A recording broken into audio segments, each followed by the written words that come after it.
Como toda segunda-feira, vamos ler o Chaitanya Charitamrita. Estamos no Adi Lila, o capítulo 8. O autor recebe ordens das autoridades de Krishna e do Guru. O autor do Chaitanya Charitamrita é Krishnadas Kaviraj Goswami. Então deve ser o 17 aqui, né?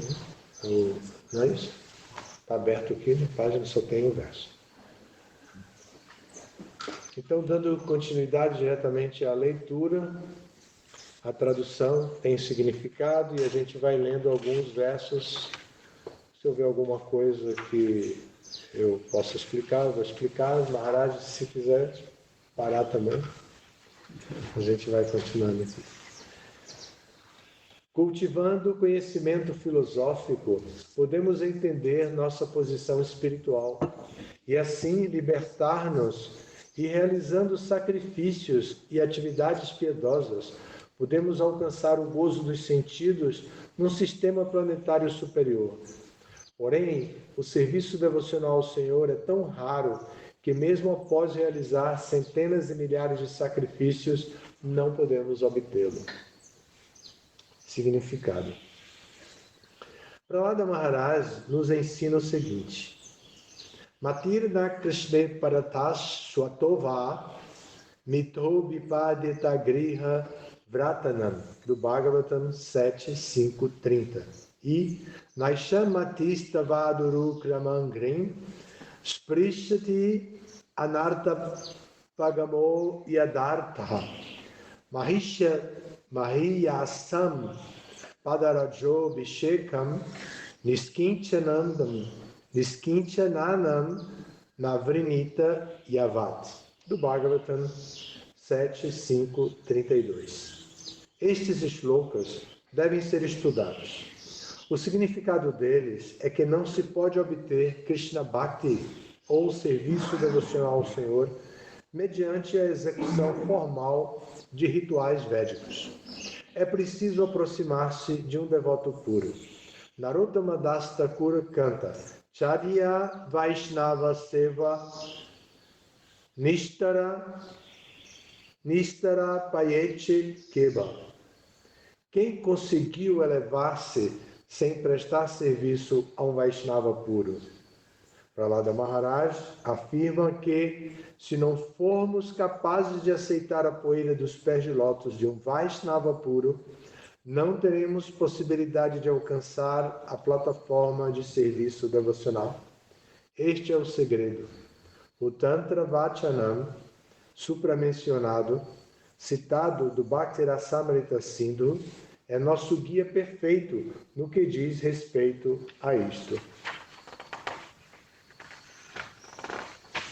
Aqui dá para fazer um seminário de uns 2 meses, 3 meses.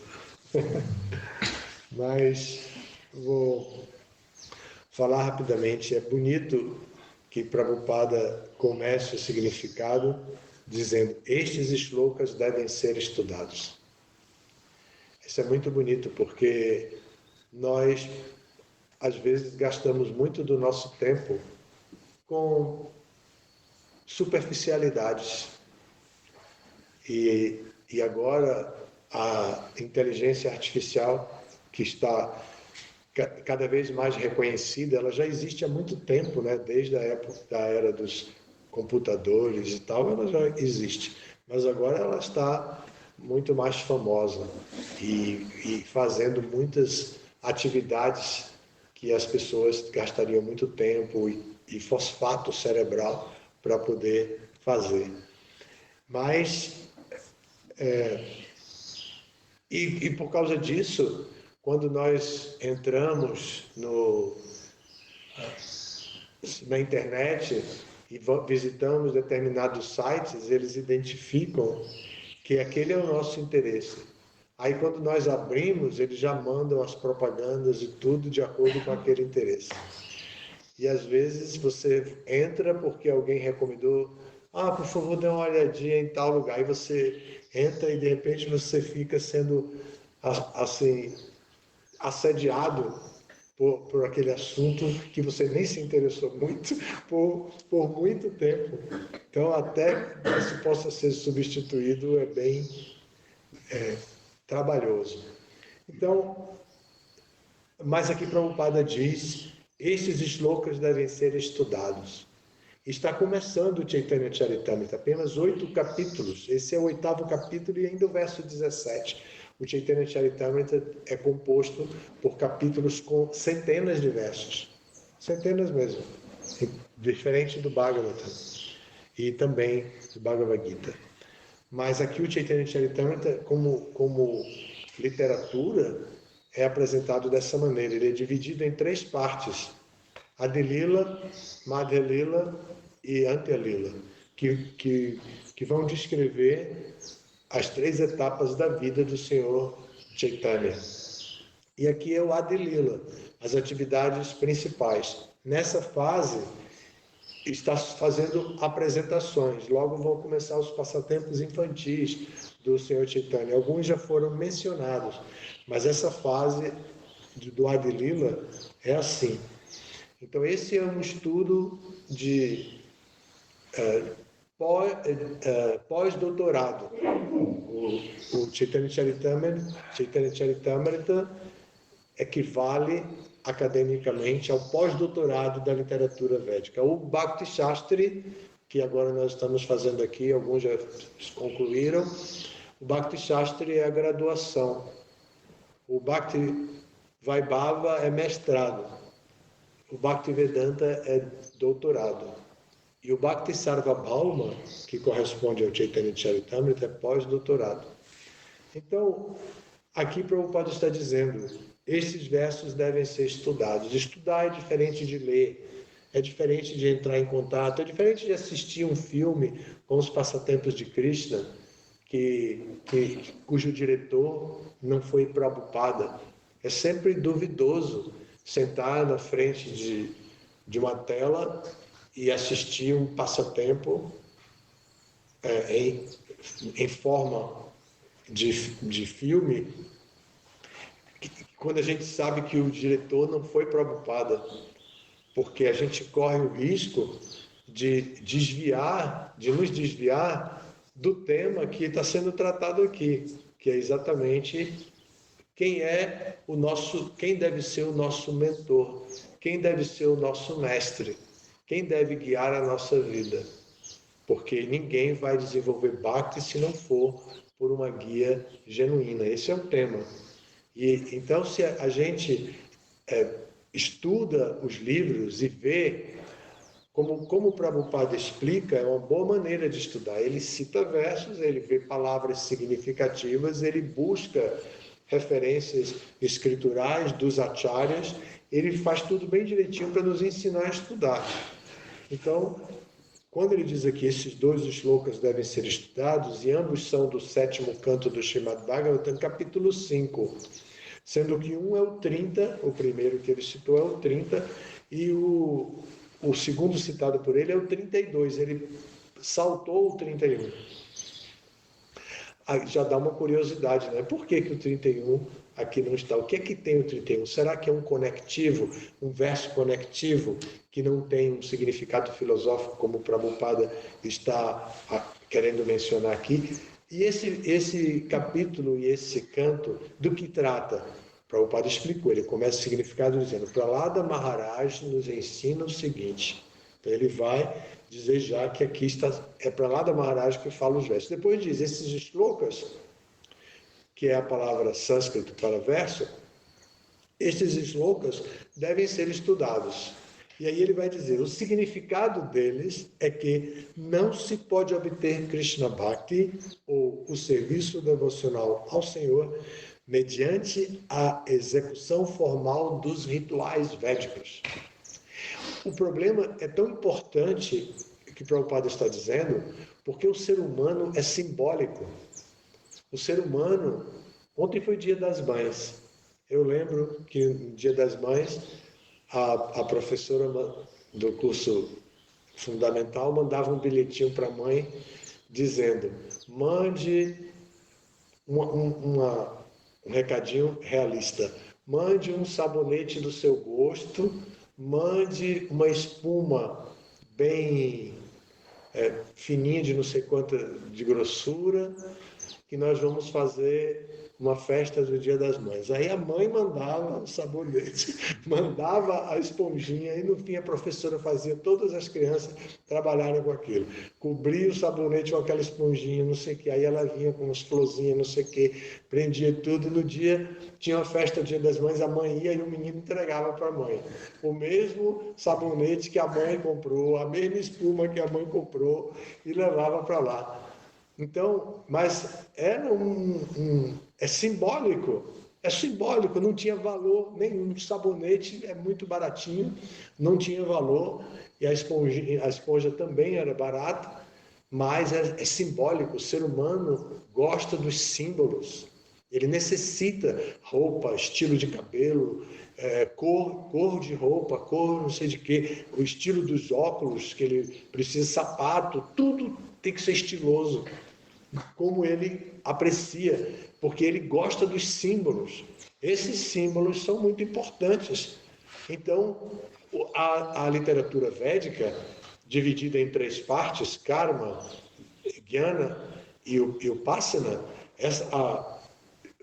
vai, em primeiro lugar, falar dos rituais védicos. A seção Karma Kanda vai tratar disso, dos rituais védicos, como fazer, por quê?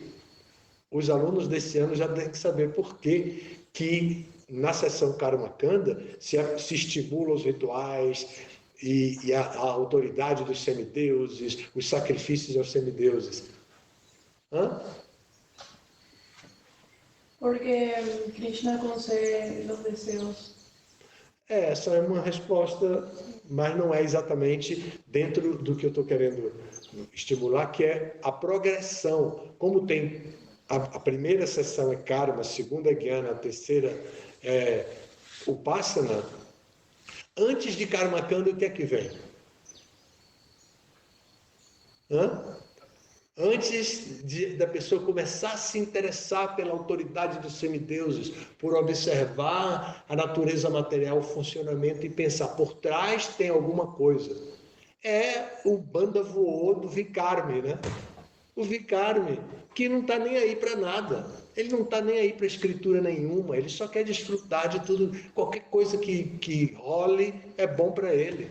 Não faz nenhum tipo de... não tem nenhum tipo de interesse, não se preocupa em conhecer o que está por trás de todo esse mundo fenomenal.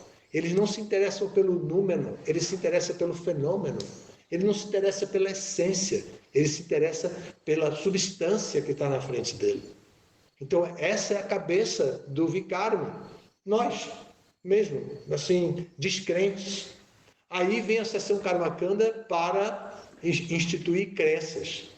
E a pessoa começa a acreditar nos semideuses, começa a respeitar os semideuses, a lei do karma, ação e reação. E assim ela aprende na sessão Karma Kanda dos Vedas. Aí Prabhupada está dizendo, explica aqui, que o significado desses versos dado por Prahlada Maharaj no 7º canto do Srimad Bhagavatam é que não se pode obter Krishna Bhakti ou serviço devocional através da execução formal dos rituais védicos. Formal significa dentro de tudo padronizadinho, dentro dos mantras cantados na métrica correta, com os alongamentos das vogais corretas, com o encurtamento das vogais corretas, com a pronúncia gutural na hora certa, a pronúncia labial na hora certa, a pronúncia perfeita em todas as áreas do aparelho vocal, né? Então, isso dos rituais védicos agora está sendo mostrado aqui para quem chega no pós-doutorado, tá? Porque a primeira coisa que Krishna fala é trabalhe por fama e reconhecimento e pelo reino. É isso que a primeira coisa que Krishna diz para Arjuna é Sakama Karma. Trabalhe apegadinho. Pense, se você vencer, você vai conquistar o reino. Se você desistir, você vai perder toda a sua fama. Vão falar mal de você.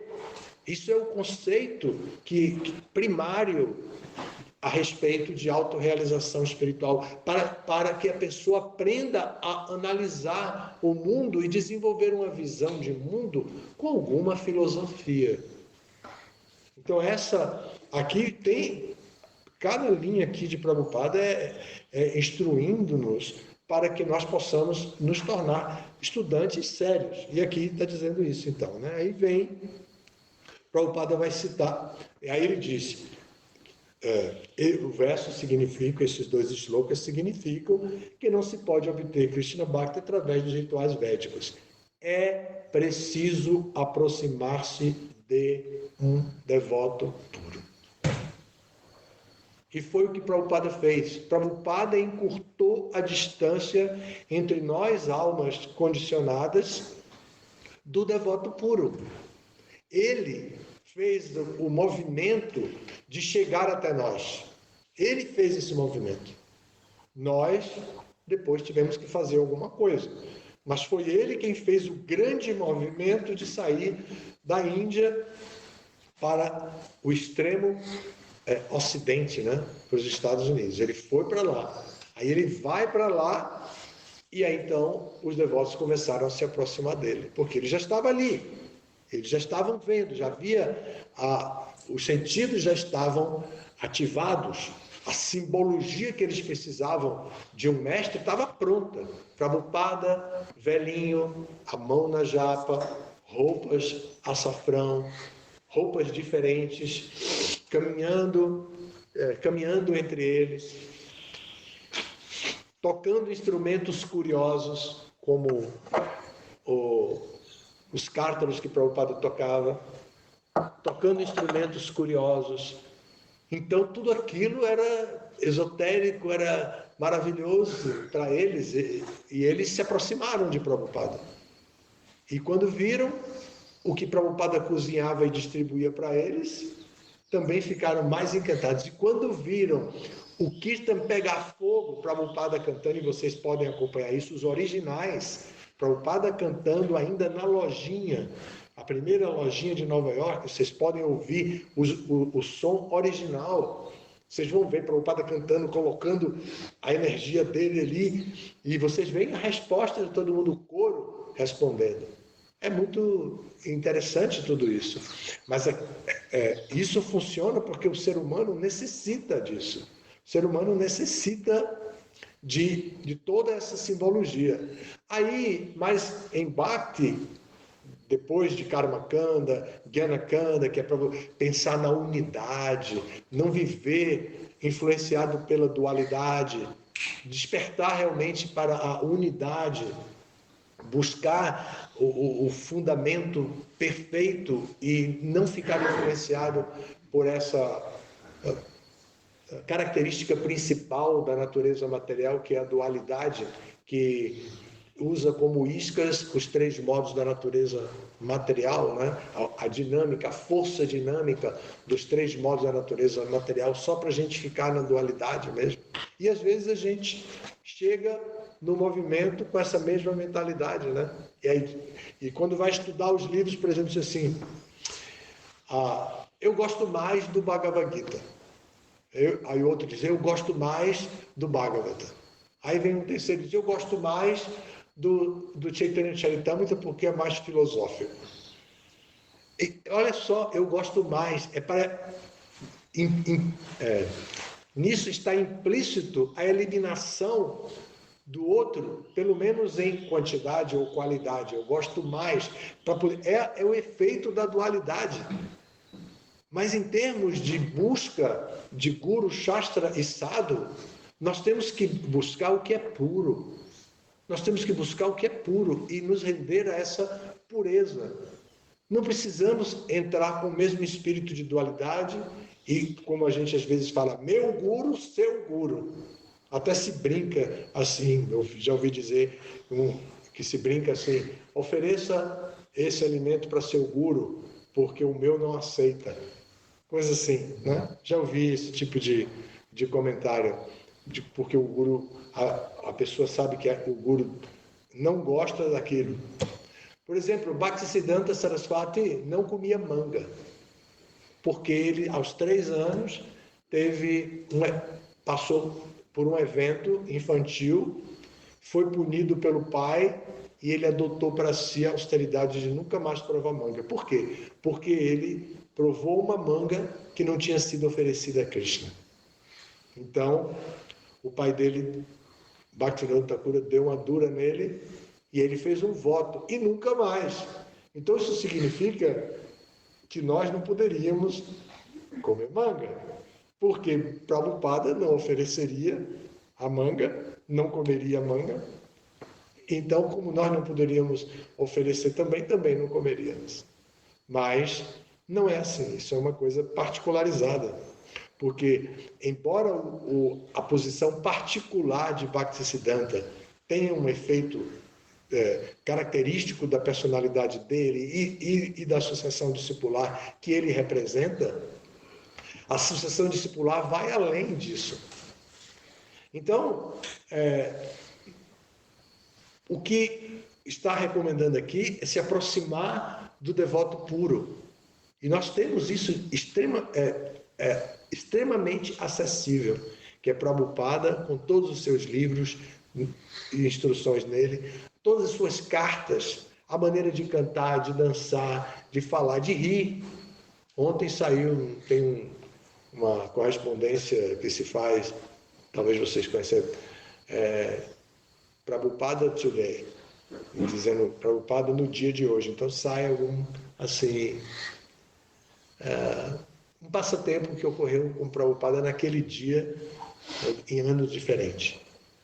Então, alguém estava descrevendo como Prabhupada ria. Quer dizer, quando Prabhupada ria com gosto, ele balançava os ombros, se virava para trás, a barriga balançava, os ombros balançavam e todo o corpo balançava. Então eles diziam, era gostoso de ver Prabhupada gargalhando, porque todo o corpo dele balançava enquanto ele desfrutava de algum tema que estava sendo tratado ali. Então, aqui o que o Chaitanya Charitamrita está apresentando, que o Prabhupada vai nos dizer, é que devemos nos desapegar dos rituais védicos, como eles são feitos em oferenda aos semideuses, etc. E devemos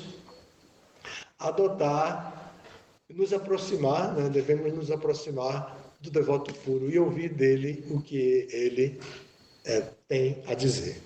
Aí continua, né? Aí ele levanta um questionamento, né?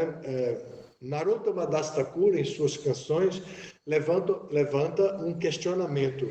Quem conseguiu elevar-se sem prestar serviço a um devoto, a um Vaishnava puro? Quem?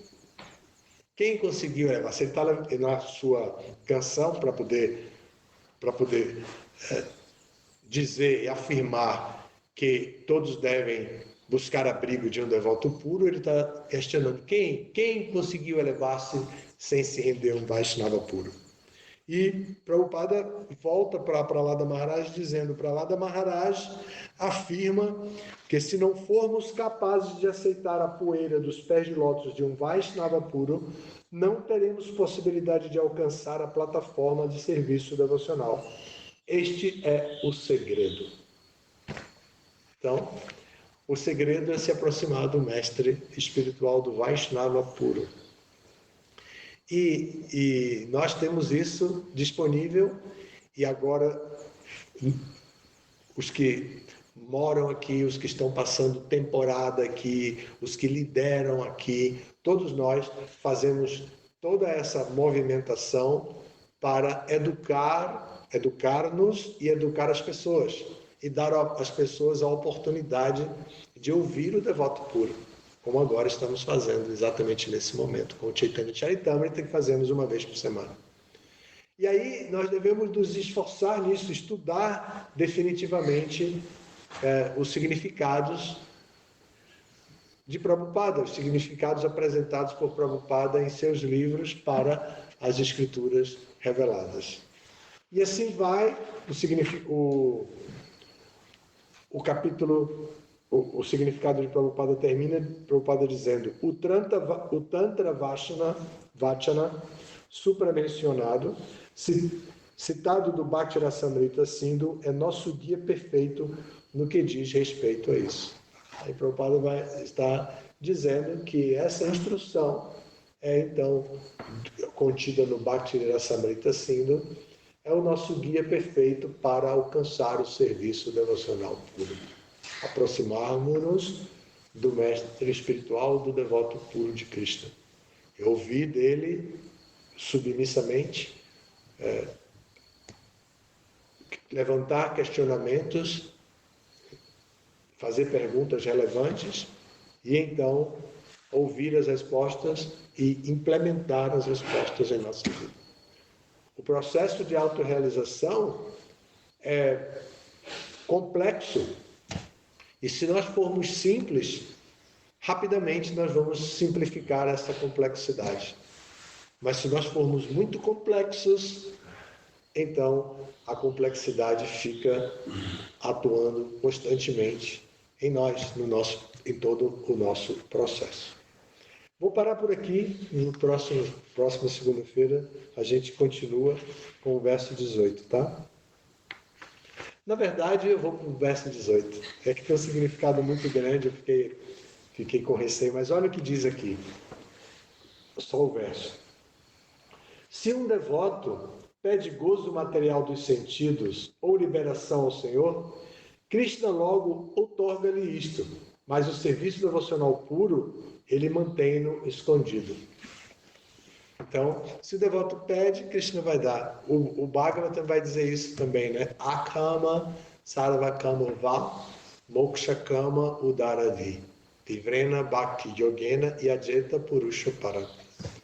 Que o serviço devocional Bhakti Yoga pode satisfazer o interesse de todos os akamis. Akamis são aqueles que são livres de desejos.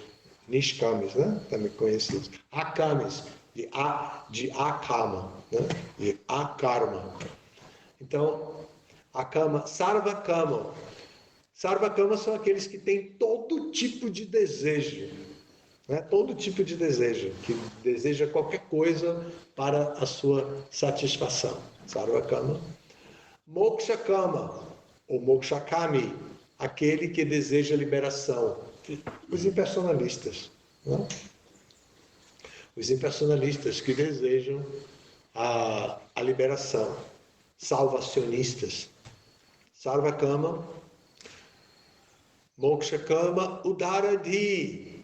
Dhi é inteligência, Udara é atilada, fixa, firme, desenvolvida, livre e a inteligência praticando a sua posição superior sobre a mente, superior sobre os sentidos, superior sobre os símbolos da natureza material. Ela tem superioridade, mas às vezes a inteligência é subestimada para usar simplesmente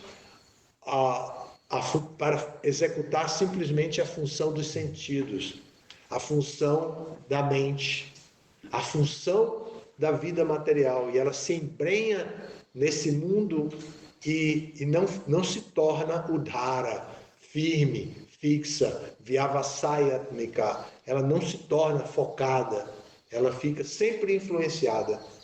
Então, nesse verso do Bhagavatam, que eu estou citando, ela é recomendável que, se ele é um akami, se ele é um sarvakami, se ele é um mokshakami, não importa, seja inteligente, udaradina. Use sua inteligência e então, com inteligência, pratique Bhakti Yoga.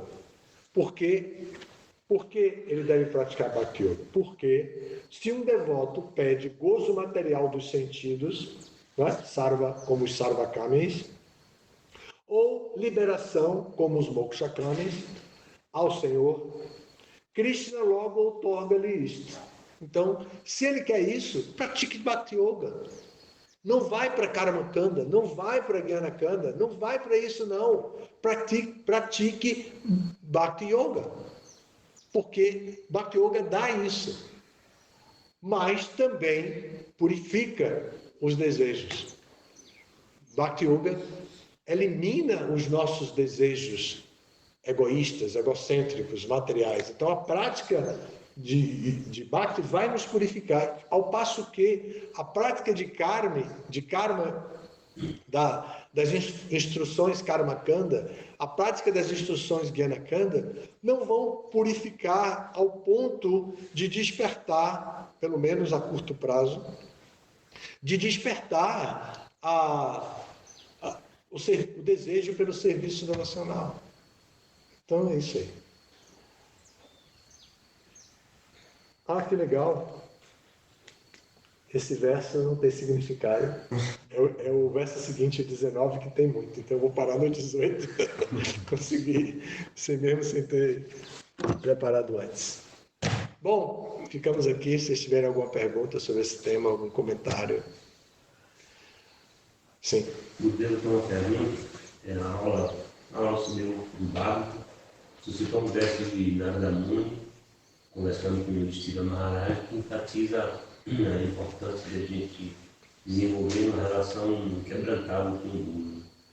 E agora, mais uma vez, nesse tema, nesse verso, fala sobre a importância de se aproximar de um Vaishnava puro, do Guru, para obter serviço devocional. Então, meu pedido, o senhor gostaria de falar como podemos desenvolver essa relação quebrantável com o Guru, né?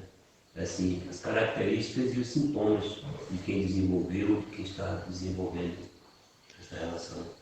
Muito interessante sua pergunta, muito prática, mas se você observar, Prabhupada já deu todas essas suas instruções em todos os seus livros. Então, não precisamos reinventar a roda, né? Um clichê que se usa no mundo material quando alguém está querendo especular muito, assim, não é o caso. Então, não precisamos inventar a roda. O processo é o serviço, é prestar serviço, é estar atento aos Vaishnavas de um modo geral, estar atento ao mestre espiritual e se aproximar com o espírito Kinkaram. Kinkaram, o que devo fazer? A gente aprende algumas coisas que são importadas de outras linhas, especialmente que não são exatamente como o Prabhupada nos deu. Tem várias coisas, né? A gente usa a expressão seva para serviço devocional, que não foi usada por Prabhupada, e outras coisas assim, né? Mas porque elas vêm importadas. A gente vai para a Índia, muitos não sabemos inglês, então vamos para a Índia, aí vemos um monte de coisa, aí voltamos e trazemos toda aquela excentricidade da Índia, porque a gente precisa de símbolos e tudo, aí trazemos costumes, trazemos filosofias disponíveis, comportamentos, etiqueta, a gente importa muitas coisas assim, sem conhecer o significado, sem estudar o significado. Mas Prabhupada deu a relação com ele muito clara, com a etiqueta, a ética e a filosofia, a psicologia Vaishnava, está tudo disponível para a gente nos livros de Prabhupada. E identificar o que o mestre espiritual quer da pessoa com a sua própria inteligência é muito bom, mas é insuficiente. É necessário se aproximar com a atitude Kinkaram e perguntar: o que eu devo fazer? Isso significa Kim é o que, e Karam, fazer. Então, o que fazer? O que eu devo fazer? Kinkaram, essa é a atitude que está representada também pelo Bhagavad Gita, o verso famoso, né? Tadviri pranipatena pariprashnena sevaya upadekshanti te jnanam. Essa terceira linha é muito importante. Então, assim, buscar instruções, upadesh, do mestre espiritual. Geralmente a gente quer bênçãos, né? A gente chega pedindo bênçãos. Isso é uma influência da seção Karma Kanda dos livros. A gente quer bênção para tudo. a gente quer o néctar, a gente quer bênção. São influências importadas de outras áreas. Em Upasana Kanda e em Upasana Kanda, na seção Upasana Kanda, tem ainda o miolo, que é Bhakti Kanda. Em geral, pode-se usar o nome Bhakti Kanda para a seção da literatura Upasana, mas existe dentro da literatura Upasana Kanda o miolo, como o néctar da devoção. Bhakti Rasamrita Sindhu. Né? É Bhakti mesmo. Então não é somente Nishkama Karma Yoga, não é somente desapego do fruto da ação que é preliminar. Kadachitki Bhakti, também explicado no 6º canto do Bhagavata, Prabhupada explica de Diva Goswami as diferentes fases preliminares de Bhakti. Então, Bhakti Rasamrita Sindhu vai explicar mesmo já o néctar, né? Então, o sinal de um devoto rendido ao mestre espiritual é que ele aceita responsabilidades para satisfazer a missão de Prabhupada dentro da orientação do mestre espiritual dele. Isso é o sinal do devoto. Né? Ele demonstra isso, ele é reconhecido por isso, ele pratica as austeridades necessárias para executar o serviço. É isso, não é uma questão sentimental. E outro sinal é que ele não se deixa influenciar por o que é externo. Então, Prabhupada, se vocês estudarem no Prabhupada Lilamrita, a primeira viagem de Prabhupada para a Índia com os devotos, vocês vão ver que alguns devotos ficaram na Índia.